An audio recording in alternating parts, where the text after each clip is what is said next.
in all of the Israeli regime's aggressions. It is involved in the Holocaust in Gaza. It is involved in the genocidal airstrikes in Lebanon. They give intelligence, they give ammunition, they give the weapons. So without the United States, the Israeli regime would collapse, and collapse quite quickly. But the attack on Iran was a major failure.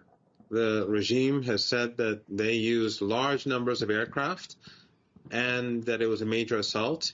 And it's obvious that Iran's air defenses brought most of them down. In Tehran, we have not seen any damage. And if there was damage in some military in a military installation near the border or in a couple of military installations, it does not seem significant. Otherwise, people would notice, because people around those bases would see major explosions that we haven't seen. So I think this was quite humiliating for the Israeli regime. But as the foreign minister pointed out, the Iranians will retaliate, just as they've done in the past. So the Israeli regime will have to accept the fact that they're going to be receiving punishment, and significant punishment, for this failure. How do you think Iran will respond? Well, we'll have to see it. Obviously, the military and the political leaders in the country will sit together, and they will choose what to strike and how to punish the regime. But we have to remember that the Iranians need to create deterrence. Netanyahu is not, and the Israeli leadership, they're not reasonable people. These are people who carry out genocide. They bomb hospitals, they bomb schools, they bomb women and children. They pretend that there are tunnels under hospitals so that they can destroy them. They pretend gold is under other hospitals so they can destroy them too. These are people who are not like you and me. So the Iranians have to hit them hard in order to make sure that they regret attacking the country. And I think after last night's failure and the effectiveness of Iran's anti-missile capabilities, the Israeli regime will be very concerned about subsequent exchanges, because Iran has a huge arsenal of missiles. It has many underground missile cities.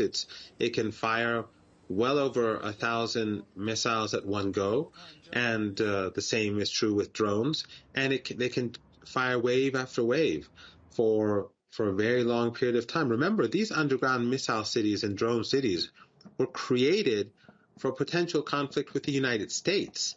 When the U.S. invaded Iraq and Afghanistan and had its huge presence in the Persian Gulf region, the Iranians were deeply concerned.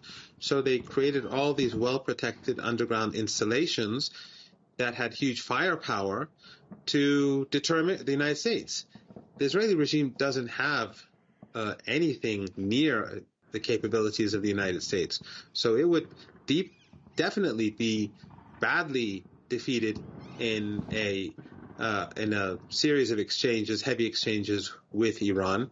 And of course, the real question is not what Netanyahu can do. We've already seen that he can't do much.